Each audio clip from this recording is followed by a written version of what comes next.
ABS-CBN News and Current Affairs. Panig sa katotohanan, panig sa pagbangon ng bayan.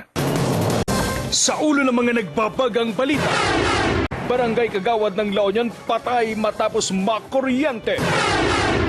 Patay ang isang barangay Kagawad sa Balawan, La Union matapos makuryente habang inaayos ang nasirang street light. Nagpapatrol, Myra Wanz.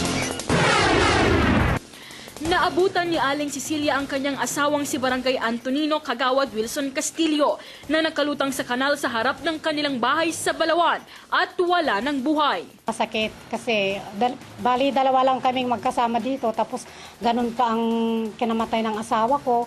Parang gusto niya lang magkailaw dito.